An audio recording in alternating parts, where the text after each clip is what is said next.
us to pay homage to him.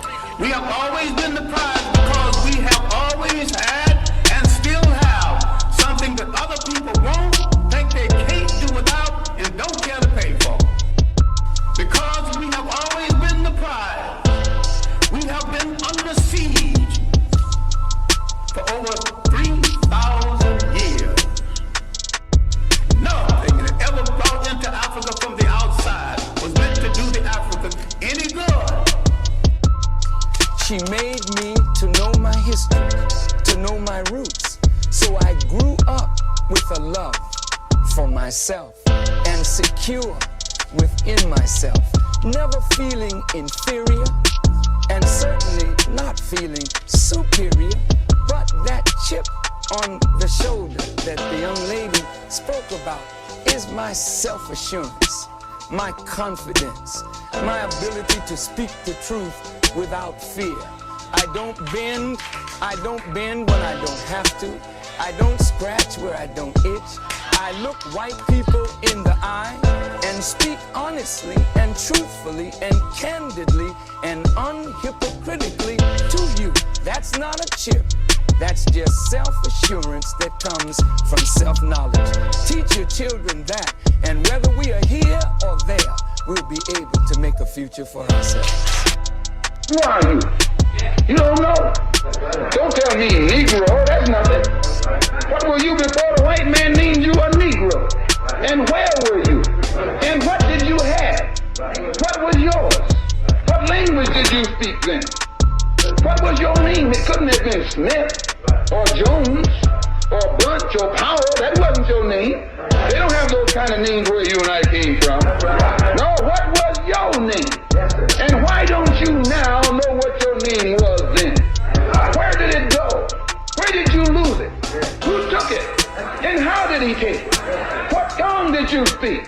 How did the man take your tongue? Where is your history? How did the man wipe out your history? What did the man do to make you as dumb as you are right now? In fact, recently, some lot of garbage is written in books by people who call themselves historians, make it appear as if we have to thank Lyndon Baines Johnson for the advancement because he signed the Civil Rights Bill. Of course he signed it, but while he was signing it, we were in the streets burning the country down. You better hurry and sign it. Burn the whole country down. Do it quick. But if you're not careful, you will thank Lyndon Baines Johnson. I say now, give us that poetry on number 7. He wanted to go to heaven, so I took him in 7. You took him in 7. I am the king of the world. Hold it. I'm pretty. Hold it, you're not that pretty. I'm a bad man. Wait. I shook up the world. I shook up the world. I shook up the world. So we always say in the Black Panther Party that they can do anything they want to us. We might not be back. I might be in jail. I might be anywhere. But when I leave, you can remember I said with the last words on my lips, I am a revolutionary. Greetings and welcome to another episode of the Melanated Power Hour. I'm your host, Sam Polk Jr. So honored, so thankful, so blessed to have you back with us one more time as we discuss issues pertinent to the African Diaspora. And once again, for those who are new to the show, the African Diaspora is anywhere that black people may be, whether it be Jackson, Mississippi, Nashville, Tennessee, Haiti, Puerto Rico, Barbados. We recognize those places as our homes away from home, but we also recognize the fact that we are indeed African and the continent of Africa is our home indeed. I am joined again by the man, the myth, the legend, the funniest man I know, comedian Just Will. What say you, my brother? What say you, my brother? Man, dude, there's another win this past weekend. Absolutely. I always want to rep that now. You know, I just want to throw it in people's faces, man. Yes, Lane College did beat Miles College this past Saturday. Gave up a 17-point lead, but nonetheless, we still pull it out 35-32, and it is always a good day after for me because as you know, I love all HBCUs, but I have a lot of friends who attended Miles College and some that played for Miles College, and they never miss a chance to rub it in on that next day when they get the victory. Mm-hmm. Even when they're in church. I say, hey, man, ain't you in church? I know you clergy. You texted me at 10. But it's funny how after Lane beats Miles on a Sunday, if you ain't got no nobody reaching out from there, you know what happened on Saturday. And the silence, I don't got to say nothing. The silence is good enough for me. You know what's funny about the silence? What's that? TSU folks still quiet. Oh yeah, hey, you don't have to be at least for another 365. But you know, folks don't show up to work the next day. You know how it is. But when you talk it, you got to be able to take it. That's just how it go. Hey Sam, Absolutely. I wonder if you've been hearing the rumblings of some comments, some crazy comments about reparation from Senator Tommy Tuberville. Absolutely. And I got some pictures of him here for people who don't know who he is or whatnot. And he just made some crazy comments, man. I was wondering if you heard him and what was your take on that, because it was pretty odd. Well, considering who you're dealing with, it's not odd at all. And like I say all the time, I'm just surprised that you're surprised. You understand what I'm saying? A couple weeks back, I was talking about Auburn and how unlikely it would be for somebody to show up there. We ain't gonna get into that yet, but this is my example. And we finna get into it. And he also was a coach at Ole Miss. That's the other example. However, for those who may not know, Senator Tommy Tuberville, who was a staunch supporter of Donald Trump, ex-President Donald Trump, he was also head football coach at Auburn University. I mean, he beat, Auburn, I think the first Auburn coach to beat Alabama 4 years in a row. Oh, they loved him. They loved him at Ole Miss. And there's a reason why they loved him. There's a reason how he could get elected to the high office of U.S. Senator also, especially in today's climate, you know what I'm saying?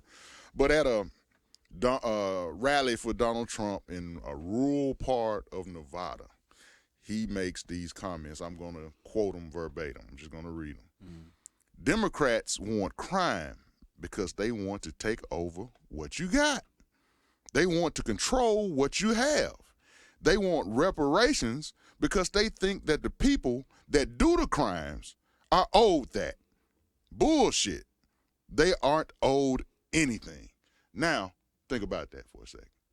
Do I need to repeat that, or did you hear what I said? No, go ahead and read it one more time. Democrats want crime because they want to take over what you got. They want to control what you have. They want reparations because they think that the people that do the crimes are owed that. Bullshit. They aren't owed anything. Now, that are Senator Tommy Tuberville's remarks, former Auburn University and Ole Miss head football coach, when asked about reparations. The reparations debate has been a political fight being waged by a few brave senators over the years. It's nothing new, but it's starting to ramp up in today's climate. You understand what I'm saying? So it can't be avoided. But when speaking at a Donald Trump rally, he's dealing with his base. I mean, that crowd was lily white. It's all white people. He's giving them what they want to hear. You understand what I'm saying? Right. But the part is missed on most people about why you should be upset about what he said. We know they don't want to give us reparations. Right. I've heard some valid arguments on why you shouldn't. You understand what I'm saying? But what he's equating, think about what he said. Let's be clear about what he said. He's comparing the compensation for centuries of slavery and abuse. I mean, a 200 to 400 year full tax on your labor, meaning that every second that you toiled, making somebody else billions of dollars, you didn't get compensated anything. And the disparities in education, the disparities in housing, the disparities in employment, all can be traced back to this nation's original sin, or second original sin, which is slavery. You understand what I'm saying? Now, he's comparing the righting of a wrong to paying a criminal for committing a crime. First, let me ask you, who's the criminal in this situation? Second of all, what does that statement really mean? He didn't even say paying black people, he said paying criminals. This is how they view you, right? Right. That's now, when you deal with this thing that's being pumped by the likes of Fox News, it's this agenda that they have. They believe, and there's some social ramifications, some biological ones too, on why they feel the way they do. But they want, the only thing that inspires that base to come out and vote, because a lot of them didn't vote before Trump started speaking their language openly, right? And a lot of these are dog whistles. But they need all of these people to come out and vote, or they're going to win fewer and fewer elections. This is the kind of thing that gets them riled up. So this is why he was said. Not only this, but let me just bring this up real quick. If you think that he's the only head football coach at a major university that thinks like this, you're sadly mistaken. And I think that you should consider this when you send your sons to play for these type of people, right? Right. I'm not going to mention the coach's name.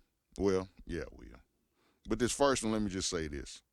The Ohio State University, right? Mm-hmm. They have a no hooded sweatshirt policy, meaning that their players at no time can wear a hoodie on campus, okay? How do you think they enforce that rule? By using a picture of Trayvon Martin. Wow. Now, how insensitive is that? I even ask even further, how can you play there and suffer that every day? You understand what I'm saying? That young man did nothing wrong whatsoever. The hidden message is that you wear your hoodie and you may get the same thing. You understand what I'm saying? This is crazy. You can't make it up. Mike Gundy, who's the head coach of Oklahoma State, you know, with the mullet, he has in the past had players refuse to play for him. One really good running back. They ended up coming back. I think they squashed it, but they got into it over him wearing shirts that made political statements that not only were racially insensitive but politically insensitive, right? In what world are you able to enter into your workplace proudly wearing a shirt that professes how you really feel about somebody's ethnicity or politics? You can't even wear anything to the polls without being kicked out and not being able to vote, advertising something either about how you feel about something politically or who you feel about it as. You understand what I'm saying? Right. You can't support a particular party or candidate. You can't dress like that. This man showed up at practices wearing Trump shirts, QAnon shirts, that type of thing. And it took one brave player to say something to make him stop. His explanation is he didn't know what the shirts meant. Somebody gave them to him. And when was the last time you just put on a shirt that somebody gave you and didn't care about what it said on it? Right. His brother, Cale Gundy, had to resign over the summer when he was hired, he'd been working at Oklahoma, not State, but the Sooners for quite a while. He was asked to resign. I think he was, they put a little pressure on him so they wouldn't have to take it even further. He using the N-word in team meetings. And his justification was the music that they listen to, that I hear them listening to all day, use the N-word, so I just speak in their language. Think about that. You're not finna call, no.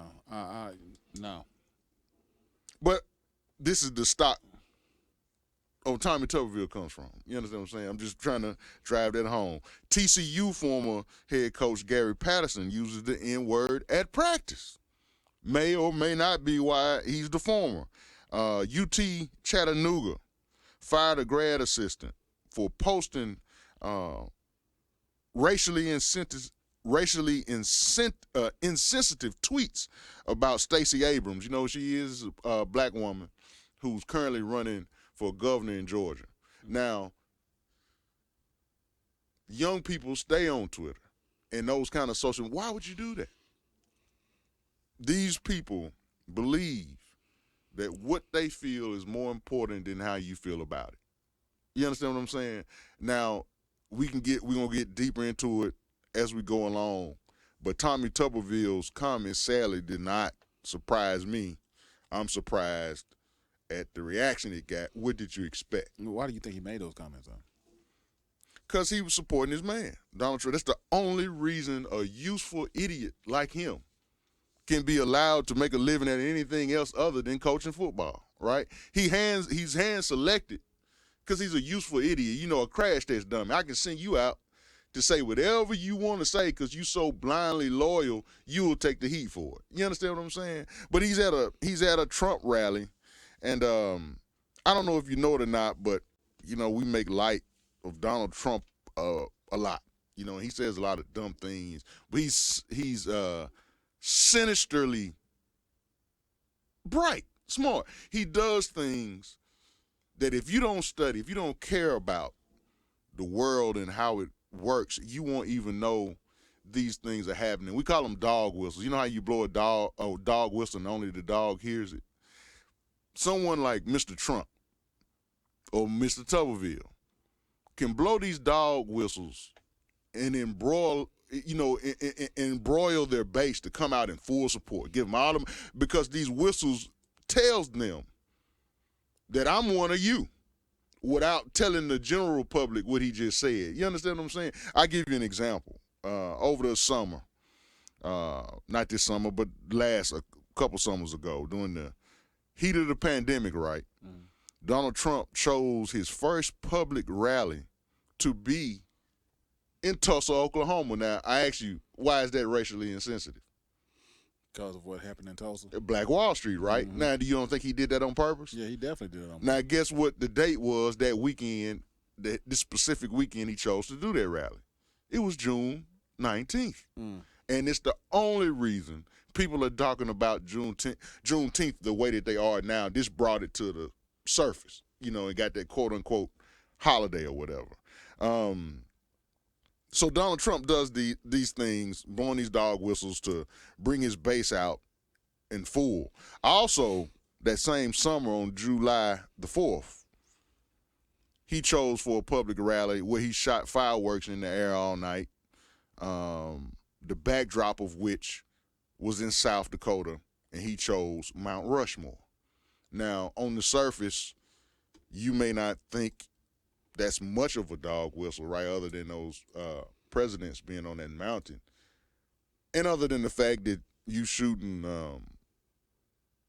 millions of dollars worth of fireworks in that air could cause that forest to catch fire in the middle of forest fires happening all over the United States at that time, right?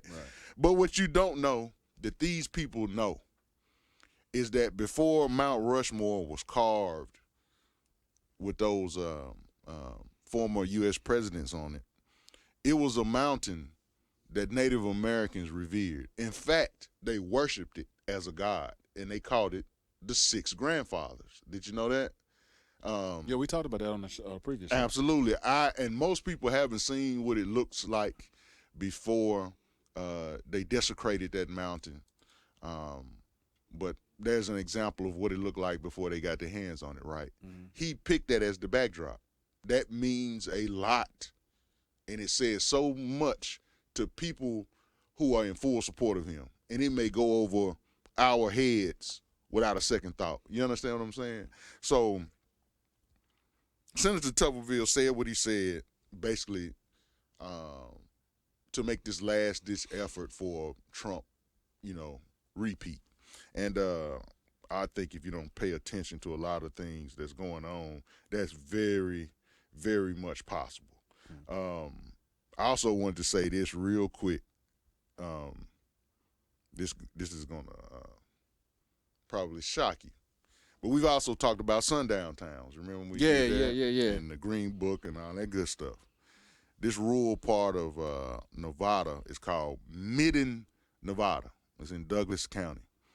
Now, in Douglas County, they have a siren that has gone off every day at 5 p.m. since 1921. Do you know what that siren signals? Sundown. Get the hell out of if you are indigenous or a person of color, get the hell out of this town because it ain't finna be good for you. You understand what I'm saying? Wow. And now it has gone off continuously every day without fail. Is that the siren right there? Since 1921. In 1974, Nevada ruled sundown towns in his state as being illegal. But it didn't stop the siren from going off. You see what I'm saying? That's why a law on paper means nothing if it's not enforced. You see what I'm saying? Now, what do you think mid Nevada county officials and Douglas County, those city officials, how do you think they justify that siren still being sounded? What is a historical landmark or some BS like that? It's to honor the firemen or the firefighters. Oh. You see what I'm saying? Now, I will say this. Tommy Tuberville making those comments in that town with everybody eagerly awaiting that siren to go off so they can cheer for it. That's the dog whistle. Now, if you didn't know that bit of history, would that have just gone right over your head? Yes, it would. Think about the trauma that caused. There are people still alive. If they only, made it illegal to have this sundown town or to allow sundown towns in Nevada, they still alive. Think about the trauma that causes when they hear that, or if they anywhere close to that town. You see what I'm saying? You had a few minutes to get out of that town before you was beaten, raped, or arrested, whether you were indigenous, Native American, or any person of color. And that's the town that of Las Vegas, Reno, all of the grand places in that whole state, they picked that little rural hick town. Why? That's why. You understand what I'm saying? And he's fully in his element when he's making that comment. And just because you made cheer for a team that he coached or laud him as a legend of the game, that does not separate his true feelings about you. You understand what I'm saying? He's just smiling and up there and just proud of what he's doing. Absolutely. So I will say look into it and become more aware of things. Even before you say, oh, man, did you hear what he said? Well, it's deeper than what you think. Like, first of all, you shouldn't be surprised at the comment. Second of all, where was he? Why was he there? Study. It'll give you a historical lesson, even sociological ramifications for why they picked such a place. But I think we can do better in terms of a deeper analysis, a deeper dive into why things are. And when you understand, you can better deal with them. Sometimes when you better understand even the most horrific things, they don't hurt as much. Because you at least, if I understand, I can fight it, I can deal with it. Does that make sense? It definitely makes sense, man. A lot of things that we've talked about on the show, sometimes it just goes over people's heads, man, and it shouldn't, and I'm one of them that it used to do that until I started studying a little bit more or looking more into it. Mm-hmm. Even like the Green Book. True. I was so remember when I told you about that movie? I was like, oh man, the Green Book movie. I can't wait to see this, because we talked about it. Some of the places that I've actually visited in real life here in Nashville, Tennessee, or in the locations I used to go to these places and didn't even know, the historical magnitude they had, but then I see this movie and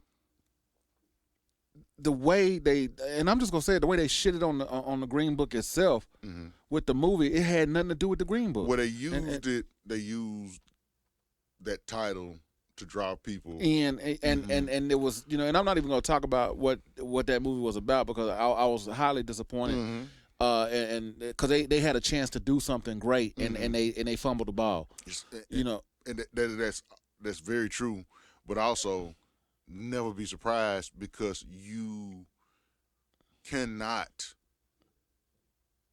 expect of other people what you would expect of yourself, and they owe us nothing in terms of telling our story. They don't. They shouldn't have even had the ability to make a movie called The Green Book because we should have made so many of them. It would have been a copyright infringement. Right. So when we don't do what we supposed to do, it gives them a green light to go in there and do that. You understand what I'm saying? It don't make it right, but don't be mad at the wrong thing. And that just brings me to another thing because like with the this guy here that we was talking about, Tuberville, he coached at one of these big universities. Now I'm not saying that every coach is going to have those same viewpoints. Now I'm not going to put that out there, but let's just take a look at it, man. You know, you got UT, you got Alabama. Everybody's so hyped about this game and all that kind of stuff.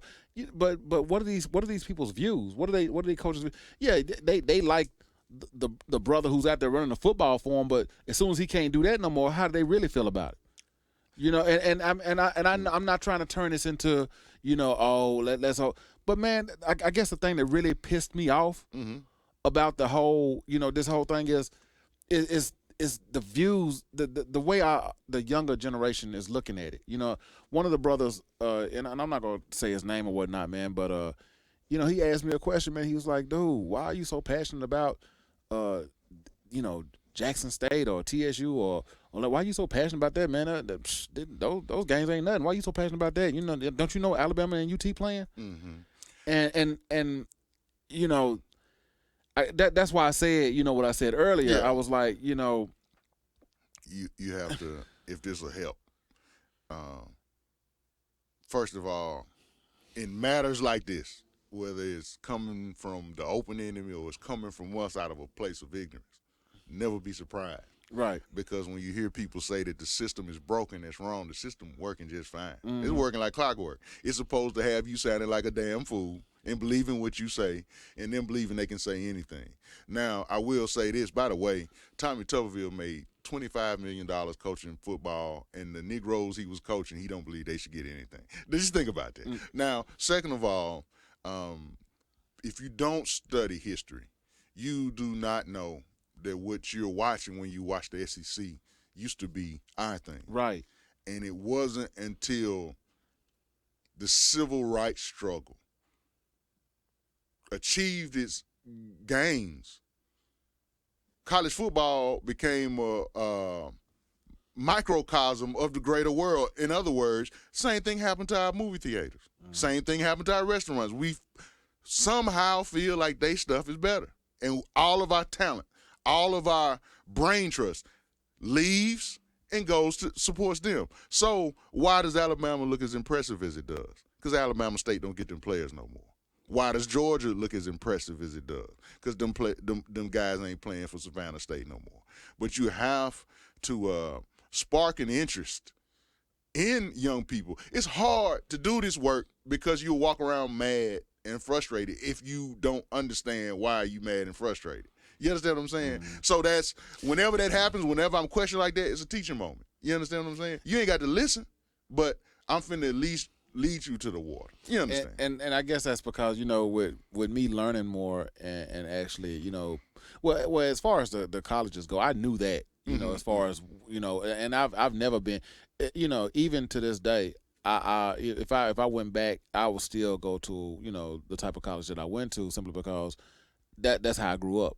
I mean, I you know, I grew up down the street from TSU. You know, I heard the band. You know, I heard my uncles played for TSU. You know, so I grew up around that type of atmosphere. So that was nothing else for me to do but go to a black college university. Absolutely. You know, but when it comes to just, you know, hearing things like, you know, like what I witnessed today, and I mean, it ain't even just today. It was like, you know, it's always. Yeah, it's always. I mean, when you get hear those kind of questions, you just look at them and you be like, brother, do you not understand that? What you have to do is consider that you're dealing with a self-hatred that was imposed. People do the same thing when you're talking about Africa. They don't want to hear about that because it's been beat in their head that it's a bad place. If anything, you lost. And that, you know, I don't want to hear about that. We don't, as people, want to be hurt. So we think with the whole Native American in my family thing, all of that plays, you know, a factor.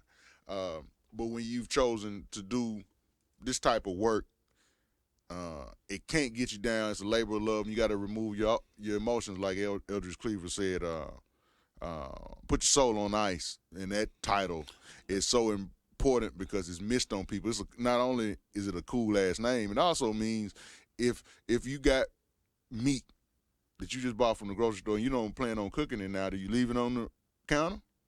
No, it'll spoil. What you do, you put it in the freezer. You got to do that. When you're doing this kind of calculated work, that's really warfare, mentally and spiritually. You got to put your soul on ice because that's how your feelings get hurt. And sometimes you got to be a bit of a bad guy to find ways to inspire and educate people. And hey, man, when you're dealing with a people as damaged as us, none of this shit should surprise you what come out of their mouth. I hear things from people that I went to school with, went to the same school I go to, and I got on a Lane shirt, and they got on a University of Michigan shirt, and they'll ask you who your favorite team. I said, motherfucker, the one I went to school for. Yeah, I'm talking about your real team, the big one. Man, it takes, if I wouldn't get in trouble for slapping people, I'd be slapping people all day. But you can't do that. You understand what I'm saying? It's hard trying to reach us because we've been so damaged. You know what I'm saying? You told me a long time ago, you said, man, you know, when you take this journey, you're gonna get pissed off a lot. He said, but you gotta hone it in, and you just gotta take a different road, take a different. You can't whoop ignorance. Yeah, and you can't knock out his brains if every little comment hurt your feelings. Yeah, because if you stop and you think, either you were privileged because you had people in your life before you knew a damn thing that instilled this type of information in you. Or if that other person didn't have these people, what you expect them to think? That's your role. You are that person for them. You understand what I'm saying? Mm-hmm. And you got to be calculated. You got to be smooth in order to operate this thing. And you got to let that silliness that they don't know yet is silly to just run off your back in order to get in there and do a little surgery. You understand what I'm saying? Right. But go ahead, my brother. Man, yeah, that was just, boy, that just rubbed me the wrong way, man. Yeah, you know, supposed to. But I want to move on, man. And I'm pretty sure this is the moment that everybody's been waiting for, man, because a lot of people talked about this last week. I think I know where you're going. But before you go into that, let me say a couple of things that in regards to Tommy Tuberville's comments. Oh, okay, cool. You talk about the reparations and everything? That part. Okay. But here's the thing. I'm never surprised. I'm just surprised when other people surprised. But sometimes, allow me to be human, I'm floored. Even Muhammad Ali got knocked down. He get up. You know, I ain't stay there. I got up. Right. But I had a couple comments. You know, people asked me questions, and the question was like, hey, man, I'm thinking we having a conversation, and I'm not really understanding why he ain't getting it, but he getting it. The only thing we got in common is that he called us criminals, right? Right. And then he keep asking the same question, and I'm like, okay, what am I not explaining right? And then boom, hey man, what's reparations? We just been talking about this Tommy Tuberville shit for 20 minutes, and he don't even know what reparations is. Now, the other side of that coin is the person that think they know what it is, and that to them it means money or a check that you get, right? Like a tax refund. Right. And that's supposed to make everything about what happened to us during the transatlantic slave trade okay. Reparations is not just money. The root word of reparations is to repair, right? Right. And the reason you can't get it yet is because you're asking for it, and the people that did this thing to you is the one that's expected to give it to you. Now, I've heard it broken down. If you have a car accident, which I've recently been involved in one, the person that did the damage is trying to get out of it paying as little as possible. The person that was in the receiving end of the damage is trying to get as much so that they can repair what happened. And sometimes you done got jarred so hard, you don't think clearly, so you don't even know what you should be asking for. That's the position we sit in. You need a third-party assessor to come in, assess the damage, and make things just, make things fair without emotional ties on either side, like the UN or, some third party. Right. We too damaged to even know what damn reparations is. And when we do know, we think we know what we should be getting. We don't have a clue.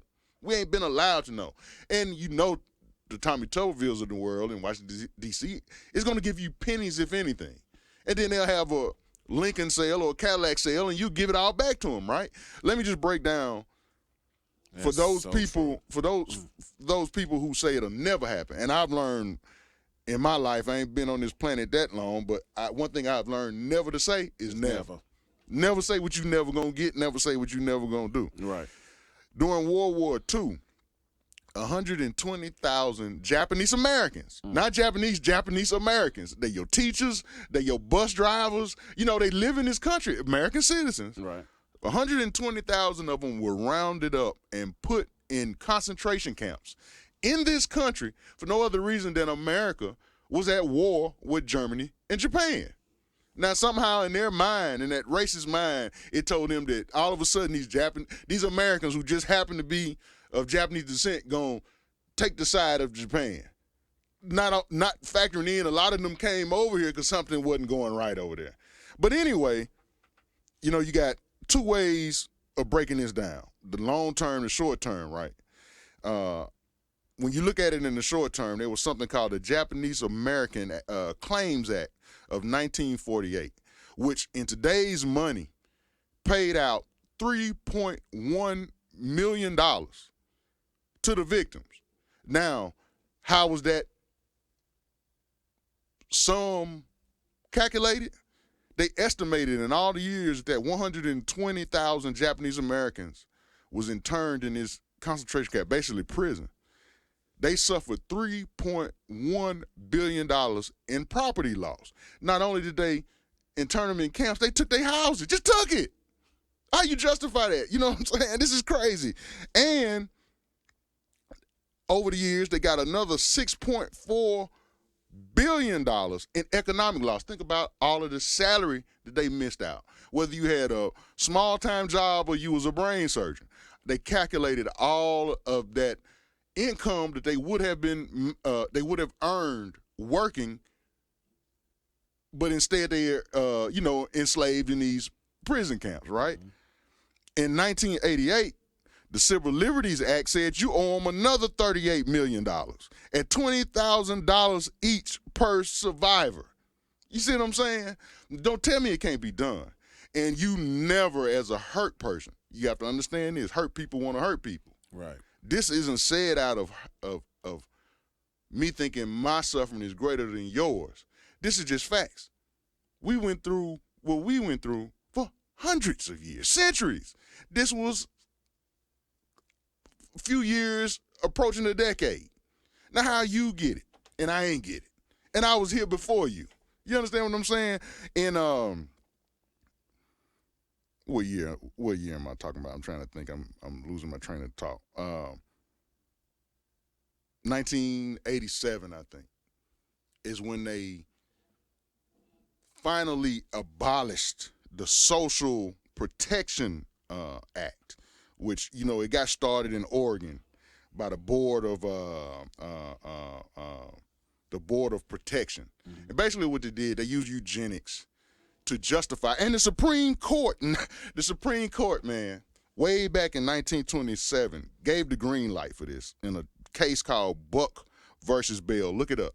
You know what this case said? What's that? It said that if you are somebody that's deemed to be mentally inferior, you know, as people will say, I'm not condoning this term, but slow. If you get pregnant, they have the right to terminate your pregnancy. You understand what I'm saying? They did this over and over and over again to people where this was legal in 33 states in this country, right? Now, if you fast forward from the Supreme Court decision in 1927 and come up into 1987, this is when they finally abolished it. Think about that. Somebody on the outside can tell you you're not smart enough to have a kid. You understand? And just kill it. Well, anyway, eventually this was proven to be wrong. The survivors, the mothers who had their babies, what's the word, euthanized or aborted without their permission, they were paid reparations. Somewhere along the line of $1.6 million. I don't know what the breakdowns per individual is, but don't tell me it can't be done. And as crazy, as insane as this was, it was from 1927 to 1987. Nowhere near our pain and suffering. You see what I'm saying? Right. So don't tell me what can't be done. You just ain't worked hard enough to get it yet. You understand? But go ahead. I just want to throw that in there. That's what reparations is. Japanese Americans who are the descendants of those that were interned haven't paid for college for generations and won't ever. That's reparations, free education. All of those brilliant minds that we have in the hood that could be curing cancer, getting us to Mars, whatever, they can't exercise that intellectual prowess because they don't have the money to go. The people that built this place shouldn't have to pay. That's one part of reparation. It ain't a check. It's making it right, making a broken people whole. You understand what I'm saying? And all of the things that we've been through, it's just like somebody that has suffered any other kind of trauma in modern time. You have to go to trained professionals to fix you. Ain't nobody ever fixed us, bro. Ain't nobody ever tried. You understand what I'm saying? But anyway, learn what reparations is so that you can at least have an intelligent comeback for idiots like Tommy Tuberville. But anyway, go ahead, man. I ain't mean to. Nah, man, that's dope, man. By all means, man, that needs to be said and said again, man. That just, dude, that's reparations, man. It's making it right. We shouldn't pay for health care. We shouldn't have to pay for any kind of educational aspiration that you should make it happen. Because, like you said, when it comes to reparations, everybody money. That dude, that helps too. No, don't get me wrong. That helps too. Getting that check too. But what I'm saying is what you just said: free education, free health, free housing, free land. Why do you have to pay for something you built? And just because you don't know something, don't mean it's a thing. The precedent has been set in terms of them making it right for other ethnic groups that they have damaged. And they still making it right. You understand what I'm saying? So that's what reparations is. The comment about the criminals was awful, but it shouldn't surprise you. You don't know that they look at you as criminals. It's the reparations part that's the biggest argument. And you not knowing what it is. But we did that. I mean, that show once before. They don't even look at us as human because I forgot what you said. The percentage or whatnot. It was one of the shows that we did, but they don't even. We're not even classified as humans per se. That law or whatever it was. Sure, but at the end of the day, you know they think that about you. Yeah, it's your fault. You don't know what reparations is. True. Yeah, you don't even know. You know you should be mad, but you don't even know what you should be mad at. You don't know what you're mad about. All right, that's crazy. That's it. That's sad. But go ahead, my brother. Now, the moment they've all been waiting for. And like I said before, a lot of people have talked about it. They talked about it last week when it was fresh. And, they wanted you to talk. I'm pretty sure they wanted you to talk about or weigh in on it.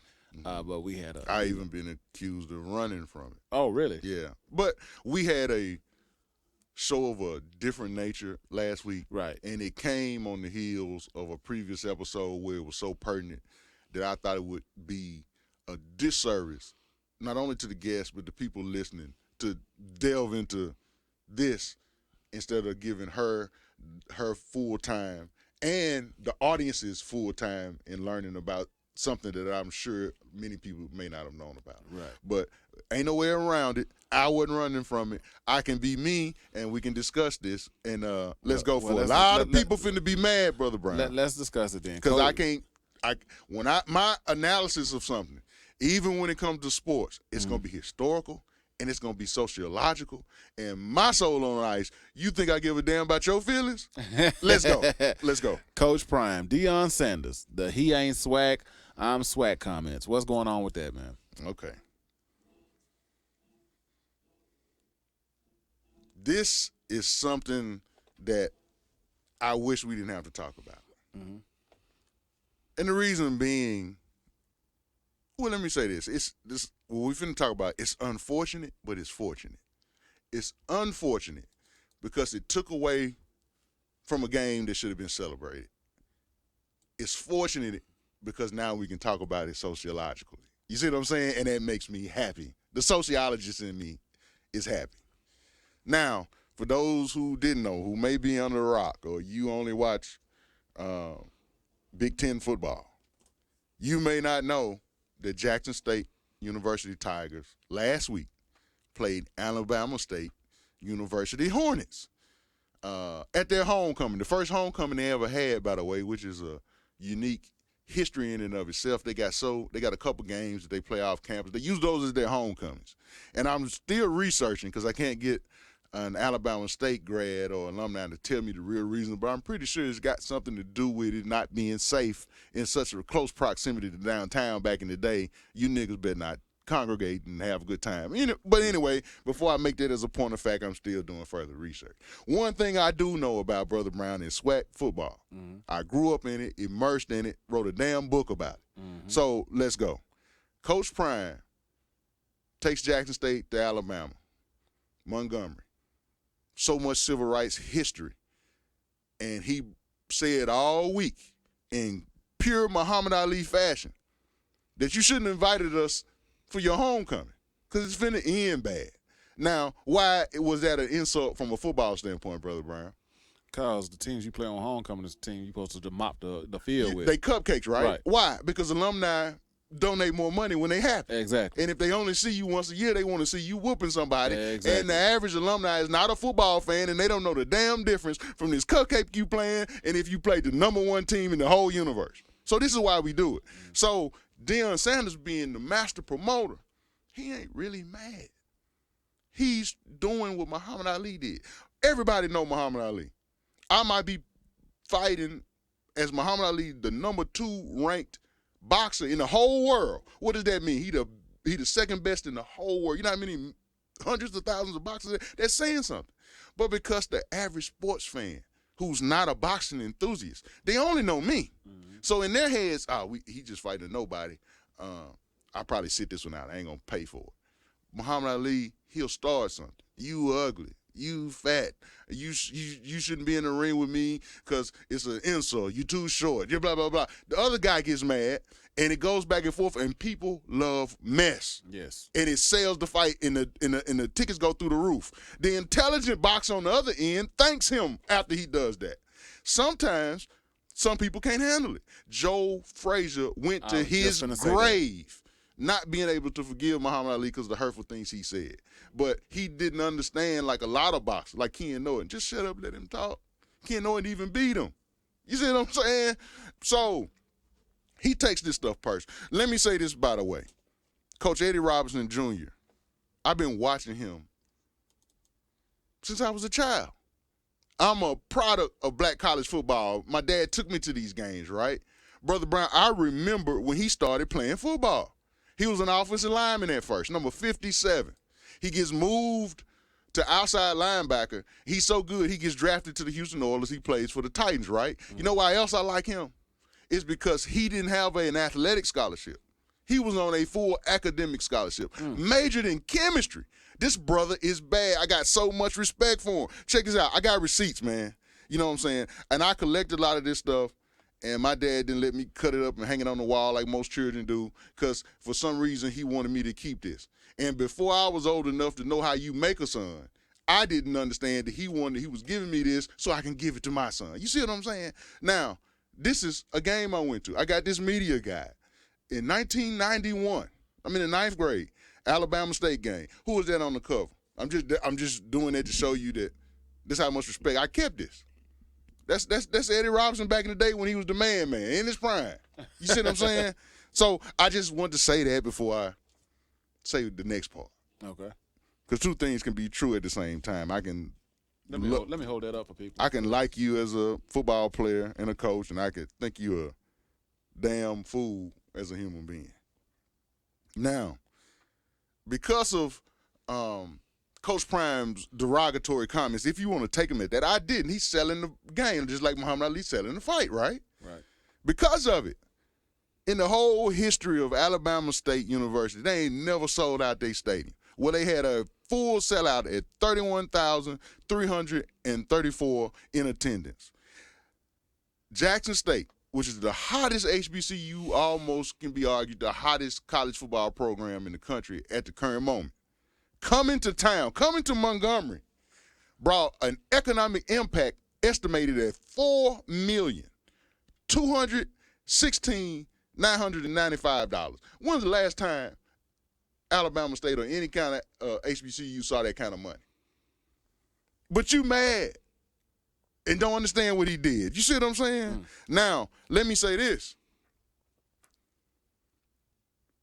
We've already established that some people can't handle it. Some people can't put their soul on ice. Some people don't understand one party is selling the thing. It's not personal. You take it personal, right? We talked about the way Joe Frazier handled Muhammad Ali's comments, right? And he ate him up inside for the rest of his life. Let's look at how Ken Norton handled it. You don't think Ali talked that same shit about Ken Norton? Guess what Ken Norton said? He didn't say nothing. But behind the scenes, he would thank Muhammad Ali. Because who would have come to see that fight? Nobody had ever heard of him, right? So during the fight, guess what happens? What do you think happened during that first Ken Norton Muhammad Ali fight? He breaks Muhammad Ali's jaw. And he wins by split decision, right? And then Ken Norton having taken the high road all week. Now, he had the press conference, Bro Brown, like, yeah, I don't we got to fight anyway, so I don't fight with words. I don't lip wrestle with people. I go in the ring and I show them. You see what I'm saying? Made him a hero. We still talk about Ken Norton to this day because of how he handled that situation. You understand what I'm saying? I will give Coach Robinson credit. I know he ain't the scare. Coach Robinson Jr., by the way. Let me say that because so many people don't understand history. There are people running around thinking that's Eddie Robinson's son. Now, number one, Eddie Robinson, the head coach, he had a son named Eddie Robinson Jr., and if he was alive today, he would be more befitting Coach Robinson Jr.'s grandfather, not his father. Come on now. Let's not just do history. Let's do some math, okay? Anyway, Coach Robinson Jr. is either scared all week or he's taking the high ground. Now, I just told you my admiration for the man, right, before this moment. So I know he ain't scared. I know what he made of. He just taking the high ground. You know why he taking the high ground? Because he got a pretty good ball club. That's a lot better than most people think. And he owns something. He know he owns something, Bro Brown. So all week, he don't say nothing. Why do you think he not say nothing? Because I think I got something for Coach Prime. And you know what most people predicted that score? Because the average fan don't know a damn thing about football. They just know who they want to win. And they look at other games and think that's going to happen every time. Not just like boxing, styles make fights. You know what I'm saying? It's like water and oil. You can't explain it. You know, George Foreman to knock out somebody in one round. The same Ken Norton that broke Muhammad Ali's jaw, you just thinking automatically George Foreman's going to whoop Ali. And then Ali knock out Foreman. It's because the styles are different. And some styles make fights. So football is the same way. So he's quiet all week, taking the high ground, high road. He showed Jackson State come into town. That game is not a 60-piece to nothing. That game is 26-12. Close, right? But he lost. Now, what he wanted to do, what he was planning on doing, was being quiet all week like Ken Norton. Beating him on the field, and then now he's at the press conference, Brother Brown, like, yeah, here at Alabama State, we don't do a lot of talking. We let our talking, we do our talking on the field. You know what I'm saying? He had that all worked out, but he got beat, right? That same energy, where does it go? Now, see, if you win, the energy is transferred to this victory lap you about to take. Right. This emotional high you're on. But what happened when you lost? If you ain't grounded in who you are, if it matter too damn much what other people think about you, that energy turns bad. So he walk across the field, don't shake the man's hand, or shook his hand half-heartedly, and then stiff-armed him like, get the fuck away from me. You understand what I'm saying? Here's the question I got to ask of a grown man. If you knew you didn't mess with that man like that, why did you walk across the field? You could have waved at him and said, all right, I don't fuck with you, I'm gone. You understand what I'm saying? Real quick, SWAC history, right? This ain't the first time this done happened. The Godfather, Marino Castle, got into a fight with a legendary Jackson State coach named Bob Hill in the middle of the field before the game. They fighting over which football to use. At the end of the game, they shaking hands. You see what I'm saying? That's what men, that's what real men do. Because I'm not so emotional in a way that, it's improper for me to say this nowadays, so I won't, but I'm going to act my gender, if that makes sense. We don't supposed to get emotional like that. Okay, you beat my ass. I see you next year. You see what I'm saying? Right. The great, you've heard me talk about him, the great Archie Cooley, the gunslinger, right? Right. The guy that invented all that run and shoot, air, raid, spread that you see. He invented this, right? Bill Walsh studying his plays. That's how he discovered Jerry Rice. Well, anyway, when he was at Mississippi Valley and he was coming close to the end, it was time for him to go, man, because it was kind of too many problems, you know, some question, there was some cheating going on with the NCAA. A lot of things, we ain't going to get into that. But he had to leave, right? So he leaves and he goes to Arkansas Pine Bluff. What you think Coach Cooley said all week the next year when Mississippi Valley had to, when Arkansas Pine Bluff had to travel back to Itta Bena to play Mississippi Valley? What do you think he was saying all week in true gunslinger fashion? He telling them about, I'm going to score 80 on you. I don't like your coach, who was Coach Dorsey, who coached at many SWAC schools. I taught him everything he know. He ain't a head coach, and you finna find that out. He just a position coach. I'm finna come down there and put 6 on that ass every 5 minutes. Well, he come to Itta Bena with his Arkansas Pine Bluff team, and guess what happened? Got beat to sleep, got whooped like he stole something. You understand what I'm saying? Guess what Archie Cooley did in true Archie Cooley fashion, bro? After this whooping, after the final bell sound, Dorsey is walking across the field to him. Archie Cooley give him this right here. Pow, pow, pow, pow, pow, pow. You know, like the gunslinger. And he walk off the field. You know what I'm saying? Like, I know if I walk over there to you in this moment of my frustration, something's going to happen. And I'm going to lose the ability to go back in my locker room and tell my young boys how a grown man's supposed to act professionally in certain situations. But he was a big enough man to know that and walk away.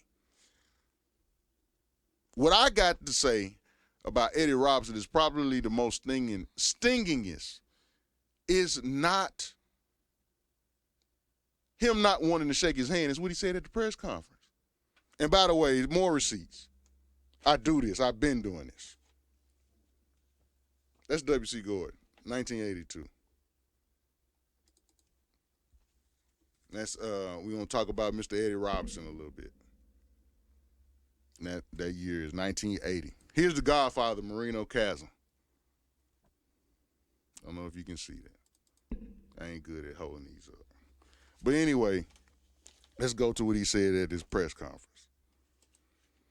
He's so mad still, even after he had a chance to internalize everything and try to make it right. He does not. He's harder. He doubles down on it.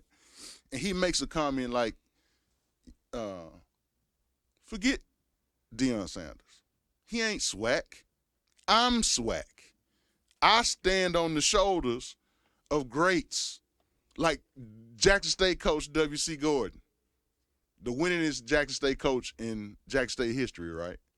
He says, I stand on the shoulder of the Godfather, Marino Chasm, probably the greatest coach they've ever had in their history.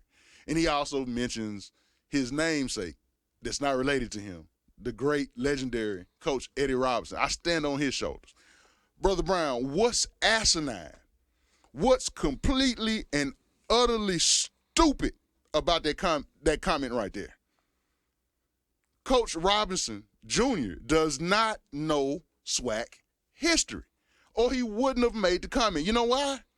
Because if he's saying that Deion Sanders, Coach Prime, is not SWAC because he didn't play in the SWAC, guess what? Every coach he just named, none of them played in the SWAC. W.C. Gordon, the great W.C. Gordon, played at Tennessee State. Matter of fact, let me tell you this. Guess what they said about Coach Gordon when he was in his heyday? What's that? He ain't SWAC. You know why they said that?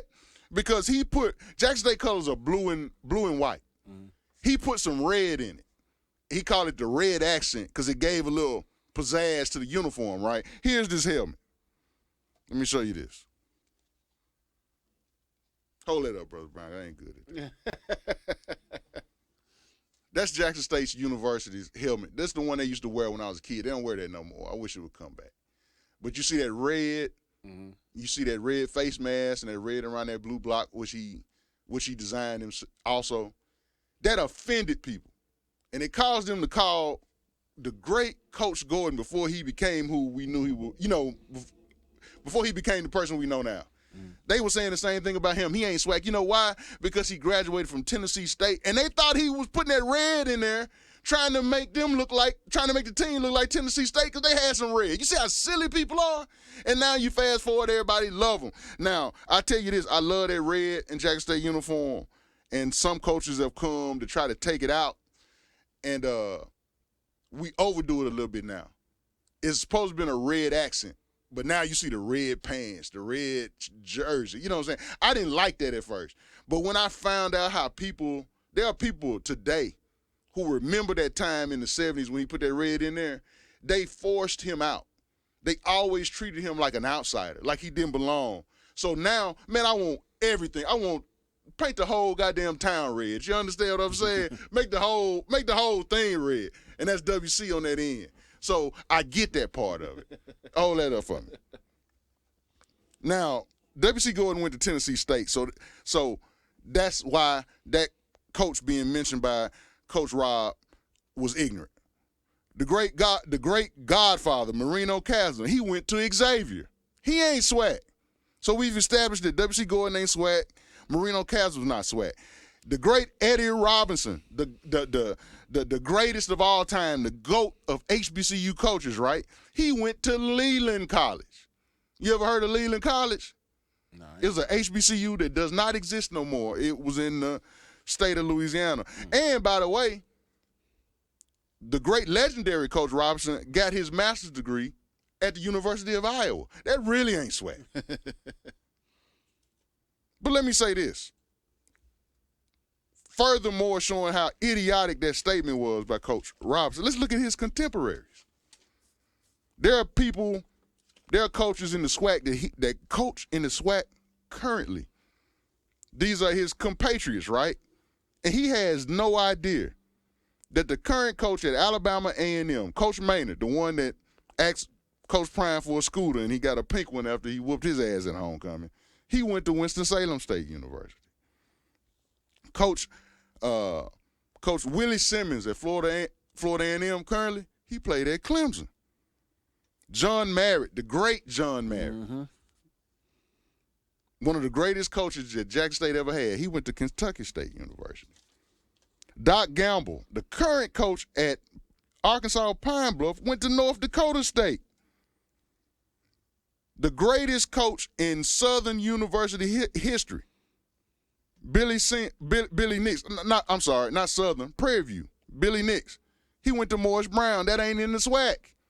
You see a pattern here? Mm-hmm. You don't hire qualified people because of where they come from, because they have the job. That's a damn issue that you having now, the nepotism. You understand what I'm saying? The great T.B. Ellis, who is credited with starting Jackson State's football program. He got a goddamn building on the campus named after him. He went to Morehouse. I ain't going to keep going, but do you see where I'm going with this? Mm-hmm. Over half of the coaches that coach alongside Coach Eddie Robinson didn't come from the SWAC. The coaches that you mentioned as being really SWAC didn't play in the SWAC. So what are your comments really meaning? Because it can't be that he didn't play in the SWAC, because you're surrounded by people that didn't play in the SWAC. You don't even know Alabama State history, Coach Robinson Jr., because if you did, you would know your most winningest coach, second winningest coach, by the way, because his coach, Houston Markham, who came from Jackson State underneath Coach Robinson, he went to Jackson State, but the coach prior to him, I believe his name was Green. He was before Markham got there, he was the winningest coach. He didn't go to Alabama State, nor did he play for a SWAC school. You understand what I'm saying? But why did he make those comments? He made those comments because there's something deeper there. It's a slave mentality that we have, and that we don't want other people to outshine us. Matter of fact, let me ask you a deep question. Does Coach Robinson Jr. have a job without Deion Sanders? Why do I say that? Wasn't nobody hiring celebrity coaches before him? He got his damn job. He got consideration for the job because of Coach Robinson. Because of Coach Gordon. Coach Prime. But let me end with this, man. If you didn't know, I've written a book called I Only Have an Hour. A look at Mississippi through the lens of a black college football cultural framework. And in this book, I talk about a lot of things that I saw watching SWAC football growing up. Probably my most favorite chapter to write was chapter 6. It's entitled The Dark Side. It's about this phenomenal defense that I watched in 1987, but more specifically, it's about 4 linebackers who are my 4 most favorite football players in the world. To this day, right? If you ask me who was your most favorite football player, I have to name all 4. I can't even just select one. That's number 58, Andre Lloyd, number 56, Darren Connor, number 54, Dennis Connor, and number 55, Cammie Collins. And from the 4th grade to my senior year in college, I wore all of those numbers. And it was purposely done except for the last one, and it was just fake. The universe worked it out like that. But let's talk about why this may be a little deeper than most people think. And I ain't never heard nobody mention this in all of the shows that I've seen. A lot of the stuff that I've mentioned about where the coaches went to school and so on and so forth, historians know that. People that study the SWAC and HBCU football, they know that, right? Here's something that you might not know is that, and I ran into Dennis Connor and Andre Lloyd at a few games last year, too. And got to take a picture. Right there? Yeah, that's Andre Lloyd, the great Andre Lloyd, and Dennis Connor. But here's something that you may not know. And like I said, I got so much respect for Coach Eddie Robinson Jr. that it's not an African thing to throw the baby out with the bathwater. We ain't going to throw Coach Robinson Jr. away because he made these silly-ass comments. He just had a bad moment. You understand what I'm saying? But let me add a little context to why that might be. Let me read a paragraph from Chapter 6 called The Dark Side. Coach Carson's dark side defense always had size, speed, and attitude. They specialized in being nasty. That specialization was not always restricted to downs from scrimmage from whistle to whistle. They were, in fact, bullies. In the late 1980s, the Tigers were in Montgomery, Alabama, to play SWAC conference opponent, the Alabama State University Hornets. Ironically, Alabama State was Jackson State's first ever opponent at the start of the Jackson State Tiger football program, playing them back in 1911. Some Alabama State Hornet players during this particular game that I'm referencing in the late 80s were stretching during pregame warm-ups in the end zone on their side of the field. Then the linebackers from Jackson State University took possession of the field by themselves, 4 of them, and particularly in that end zone. Out of nowhere, all of a sudden, future second-round NFL draft pick by the Atlanta Falcons, Darren Connor, number 56, slapped the hell out of an Alabama State Hornet and began to chant with his linebacker brothers. Whose house? The nasty linebackers from Jackson State's house. The 6'2", 250-pound Connor was so intimidating, along with his brothers, his slap of this player hardly gained a reaction from them. But mentally, the point was made. We are on the road, but we are here. And now the dark side was in the house, and the house is ours. That brother that played for Alabama State, who I didn't mention his name because I may have so much respect for him, I didn't want to put his name in there. Draw your own conclusions, if that makes sense. Anything else for this week? You're not gonna tell me who. You'll tell me off the air, won't you? Just use your imagination. Okay. You got anything else for this week, bro? That's it. That's it. We'll see you next week. In the words of Great Harriet Tubman, we out.